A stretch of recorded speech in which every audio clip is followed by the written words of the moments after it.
Okay, so we have to find the molar heat capacity.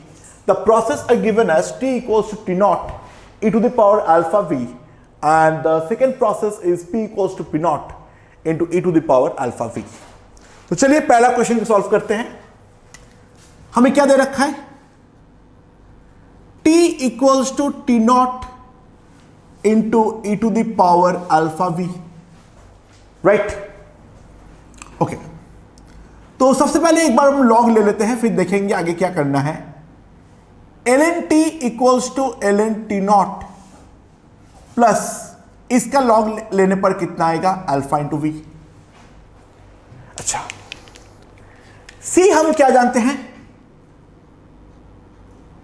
C V plus D W upon N D T, and ये हमारे पास आ जाएगा D W क्या हो जाएगा हमारे पास?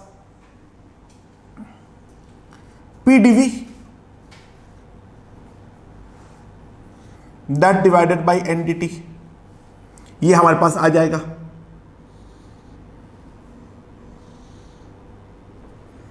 Right?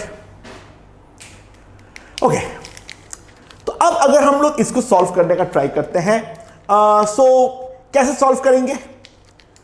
PV equals to NRT तो हमें ऑब्वियसली मालूम है ही है. तो पीवी इक्वल्स टू अगर एनआरटी है तो सिंपल सी बात है, पी को तो मैं डायरेक्टली लिख सकता हूं एनआरटी बाई वी, ये तो मैं डायरेक्टली लिख सकता हूं. ओके, एंड उसके बाद मैं ये लिख सकता हूं P dV is equals to nRT into dV by V. मुझे अब इस वाले क्वांटिटी को कुछ ना कुछ करके एनडीटी के टर्म्स में डेफिनेटली कन्वर्ट करना पड़ेगा. Okay, so how to convert? हमारे पास एक रिलेशन ऑलरेडी आ रखा है, वो क्या है? L N T equals to L N T not plus alpha V. तो डीवी और इसमें रिलेशन बनाने का बेस्ट तरीका होता है, क्यों ना हम इसको क्यों ना इसको हम डिफरेंशिएट कर दें. तो एल एन टी का डिफरेंशिएशन क्या होगा? 1 by T into D T, ये तो कांस्टेंट है तो 0 हो जाएगा, प्लस क्या आ जाएगा? Alpha into dV. तो मेरे पास यहां से डीवी का वैल्यू आ जाएगा D T upon alpha T, right? ये मेरे पास आ गया डीवी का वैल्यू. और अब ये डीवी का वैल्यू हम लोग अगर यहां पर सब्स्टिट्यूट करें तो मेरे पास ये आएगा जो P dV equals to N R T by V into dV. DV क्या आ जाएगा? D T by alpha T, right? So T T is cancelled, so P dV is equals to NR by alpha V into dt. So what I get is P dV by N dt is equals to R upon alpha V. मेरे पास ये वाला quantity आ गया, जो quantity हमें main चाहिए होती है. तो यहां से मैं डायरेक्टली लिख सकता हूं C जो आएगा वो आएगा CV plus R upon alpha V. ये है हमारा प्रोसेस का मोलर हीट कैपेसिटी. तो बेसिकली एक चीज और यहां से क्लियर हुआ है, हमें कुछ ना कुछ करके सबसे पहले P और V और T में रिलेशन में से स्पेशली इंपॉर्टेंट है V और T का बीच का रिलेशन, क्योंकि उसको मैं जैसे ही डिफरेंशिएट करूंगा तो डिफरेंशिएट करने पर तुरंत मेरे पास एक चीज तो क्लियर हो जाएगी, dV और dt में डायरेक्ट रिलेशन आ जाने वाली है, जिसको हम लोग आगे कुछ ना कुछ करके डेफिनेटली सॉल्व तो कर ही डालने वाले हैं. ओके, तो ये हमारा फर्स्ट क्वेश्चन हो गया है, T equals to T naught into e to the power alpha V दिया हुआ है, तब मोलर हीट कैपेसिटी कितनी होने वाली है। तो चलिए इसका सेकंड देखते हैं। P equals to P naught into e to the power alpha V, ये दे रखा है। अब यहां वाले रिलेशन में एक जो मेन प्रॉब्लम में फेस करने वाला हूं वो ये है, जो यहां पर रिलेशन मुझे P और V के बीच में मालूम है, लेकिन जैसे कि हम लोगों ने पहले बातचीत किए थे, मुझे रिलेशन चाहिए होती है T और V में।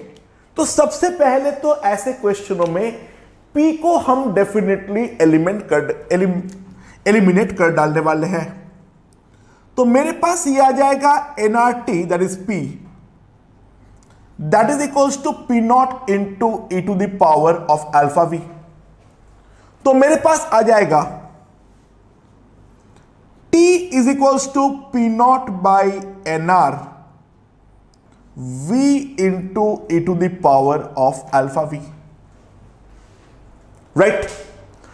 और अब बेस्ट तरीका यह रहता है जो इसको लॉग लेके एक बार डिफरेंशिएट कर लिया जाए। तो इसको अगर मैं एक बार लॉग ले लेता हूं तो मेरे पास ये आएगा ln t ln p naught by nr plus ln v plus alpha V. ना अब मैं इसको अगर डिफरेंशिएट करूं तो क्या आएगा मेरे पास, ln t का डिफरेंशिएशन dt बाई टी, ये हो जाएगा 0, ln v में dv बाई v प्लस ये आ जाएगा alpha V, sorry alpha dv। ये मेरे पास डिफरेंशिएशन हो गया। तो यहां से मैं लिख सकता हूं dt by T is equals to dv into alpha plus 1 by V. तो dv और dt में सबसे पहले जो हमारा इंपॉर्टेंट स्टेप है, जो dv और dt में कुछ ना कुछ करके रिलेशन निकालना, वो रिलेशन तो हम लोगों ने डेफिनेटली यहां पर निकाल डाले हैं। कोई भी प्रॉब्लम सॉल्विंग का फर्स्ट स्टेप जो होता है वो तो डेफिनेटली यही वाला स्टेप होता है, राइट। सो अब अगर मैं देखूं dw यानी p dv by n dt मुझे हमेशा निकालना होता है ना। p को मैं क्या लिख सकता हूं, p को लिख सकता हूं nRT by v n dt into dv, ये मेरे पास आ जाएगा, राइट। ओके, नाउ dv को अगर मैं एलिमिनेट करता हूं, dv का वैल्यू मैं यहां से क्या लिख सकता हूं, ध्यान दिया जाए, dv into alpha v plus 1 by v dt by t। तो मेरे पास यहां से एक चीज तो डेफिनेटली आ जाएगा, जो dv by dt will simply be equals to कितना आएगा, t by v into alpha v plus 1। ये मेरे पास आ जाएगा dv बाई dt। तो जैसे ये dv बाई dt मेरे पास आ गया है, तो यहां पर ध्यान देना, दिस nn इज कैंसल्ड, तो p dv by n dt मेरे पास आ गया है rt by v into dv by dt। And dv by dt का वैल्यू क्या आएगा, t by v into alpha v plus 1। ये मेरे पास आ गया है, right. Okay, I hope I am done the correct calculation. dv by dt, नहीं sorry, it's v by t।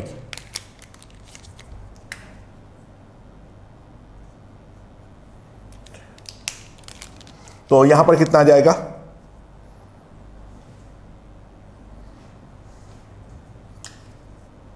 तो यहां पर मेरे पास कितना आ जाएगा, आर टी बाई वी, ठीक है, इंटू वी बाई टी और नीचे आ जाएगा alpha V plus 1। Sorry for the calculation mistake, but उससे कुछ फर्क नहीं पड़ता है। सो मेरे पास P D V by N D T आ गया है।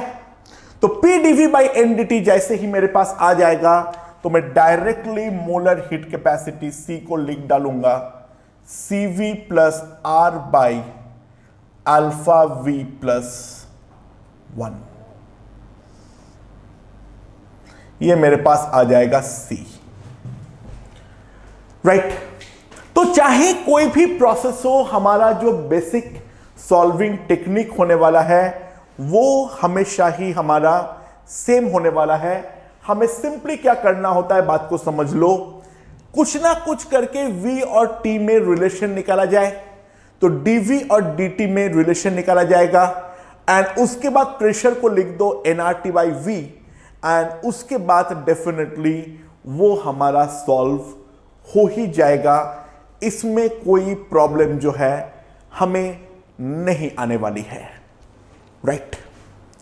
Both the methods are exactly same. Okay,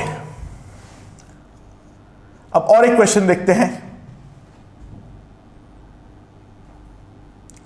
मेरे पास एक कंटेनर है,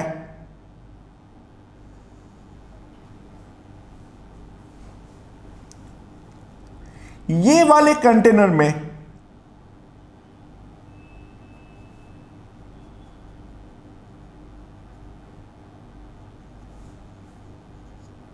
ये पूरा कंटेनर का लेंथ है L0, ठीक है। स्प्रिंग का स्प्रिंग कांस्टेंट है K, इस तरफ है वैक्यूम,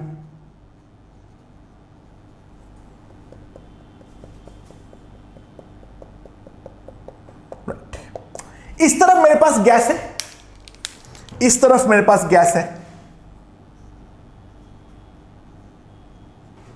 यहां पर एक हीटर है जिसके थ्रू मैं हीट सप्लाई कर सकता हूं।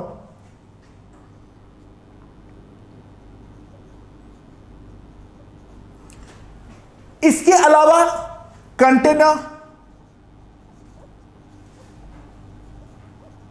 And spring and piston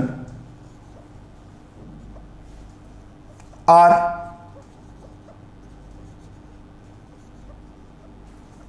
adiabatic. Container, spring और पिस्टन जो है वो तीनों के तीनों हमारा क्या है, एडियाबैटिक है। तो सवाल ये है, फाइंड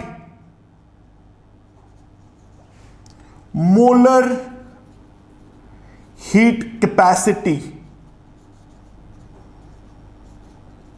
ऑफ द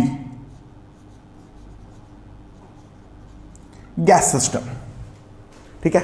अच्छा, natural length of the spring दे रखा है, natural length of the spring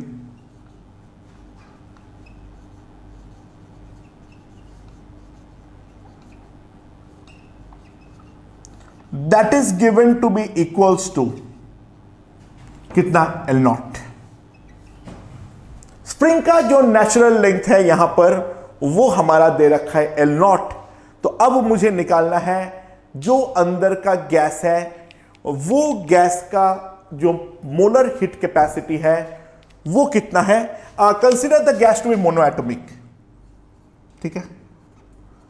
consider the gas to be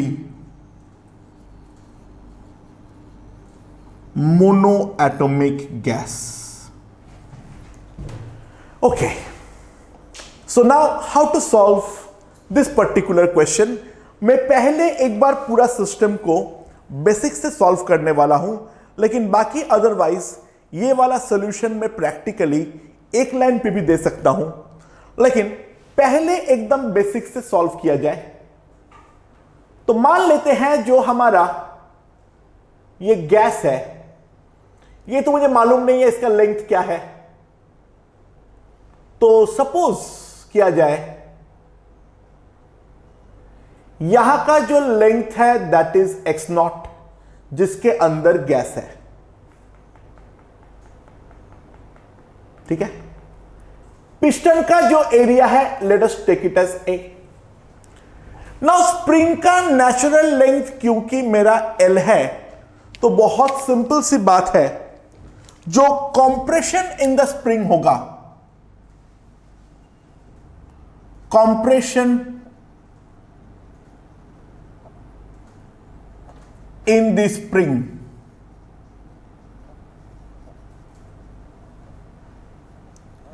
वो भी होगा मेरा x, राइट। इसको मैंने अगर x मान लिया तो स्प्रिंग में भी जो कंप्रेशन होगा वो मेरा x ही होने वाला है। तो बहुत सिंपल सी बात है, ये वाला स्प्रिंग इस डायरेक्शन में जो फोर्स लगाएगा, that force F is equals to kx। क्योंकि बाकी यहां पर तो वैक्यूम है और कोई एक्सटर्नल फोर्स नहीं है, तो सिंपल सी बात यह है, जो अंदर का प्रेशर होगा, pressure inside the container,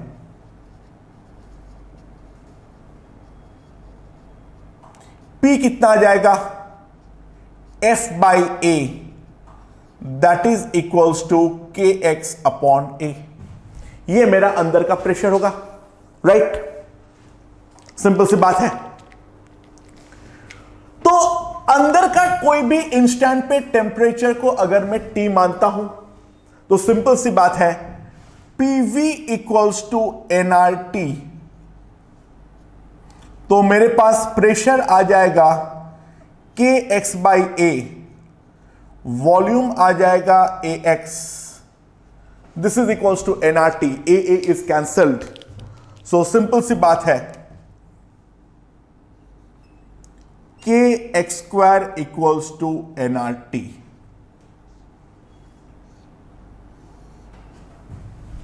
okay, now if we differentiate it with respect to x, तो मेरे पास क्या आ जाएगा,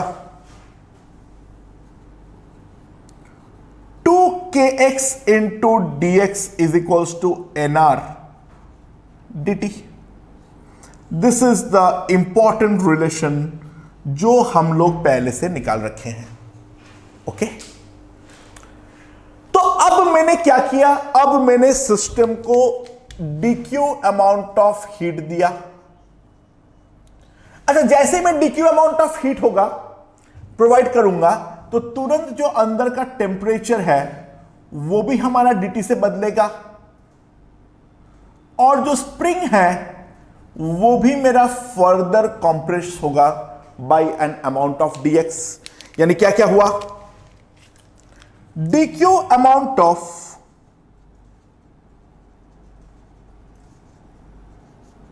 heat is supplied, temperature rises by dt, और spring compresses by dx। अच्छा, एक्सटर्नली वैक्यूम है तो ऑब्वियसली बात है, यहां पर हमें और कोई काम करने की तो जरूरत नहीं पड़ने वाली है। हमें जो वर्क करना पड़ेगा वो केवल और केवल स्प्रिंग के कंप्रेशन के अगेंस्ट ही वर्क करना पड़ेगा। तो सिंपल सी बात है, मैं एक चीज लिख सकता हूं, जो मेरा वर्क आएगा dw, that is kx into dx, ये मेरे पास आ जाएगा dw। एंड ध्यान देना, dw अगर kx इंटू dx है, दैट इज, यहां पर अगर मैं गौर से ध्यान दूं, 2 टाइम्स kx dx मेरे पास आ रखा है nr dt, सो dw मेरे पास यहां से आ जाएगा nr dt by 2।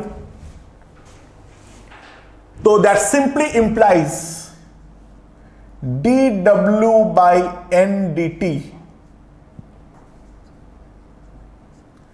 that is equals to r by 2।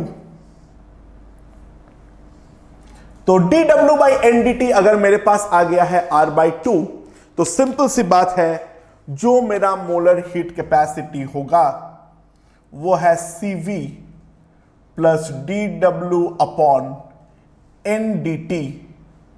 तो C मेरे पास आ जाएगा CV that is 3R/2 plus R/2। तो C मेरे पास यहां से आ जाएगा 2R के इक्वल।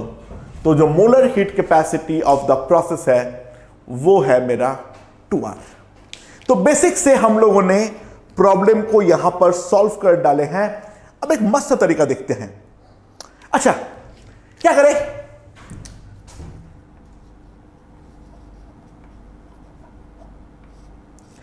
अच्छा, कोई भी इंस्टेंट पे प्रेशर क्या है? कोई भी इंस्टेंट पे प्रेशर क्या है? प्रेशर एट एनी इंस्टेंट क्या है? दैट इज kx अपॉन ए। कोई भी इंस्टेंट पे प्रेशर जो है वो है kx/a और वॉल्यूम एट एनी इंस्टेंट वो क्या है मेरा? a into x. राइट, कोई भी इंस्टेंट का वॉल्यूम कितना आ जाएगा? a into x. गौर से ध्यान देना, प्रेशर जो है वो प्रोपोर्शनल टू एक्स है। प्रेशर जो है वो मेरा प्रोपोर्शनल टू एक्स है। वॉल्यूम जो है ये भी मेरा प्रोपोर्शनल टू एक्स है। तो दोनों को कंबाइन करते हुए मैं लिख सकता हूं या नहीं? जो P is proportional to V, तो PV to the power -1 equals to constant. तो PV टू द पावर -1 अगर कांस्टेंट है तो सिंपल सी बात है, जैसे कि हमने पहले पढ़े हैं, जो ये एक पॉलीट्रॉपिक प्रोसेस है, राइट। और पॉलीट्रॉपिक प्रोसेस वैसा है जो कि m है मेरा -1। तो पॉलीट्रॉपिक प्रोसेस में अगर m-1 है तो मोलर हीट कैपेसिटी C कितनी आती है? CV plus R/1 minus m। CV is 3R/2, R/1 minus -1। तो ये मेरे पास कितना आ जाएगा? 2R। तो molar heat capacity of the process will be simply equals to 2R। तो हम इसको आसानी से पॉलीट्रॉपिक प्रोसेस में कन्वर्ट कर सकते हैं और कन्वर्ट करते हुए हम लोग इस प्रॉब्लम को सॉल्व कर सकते हैं। ओके।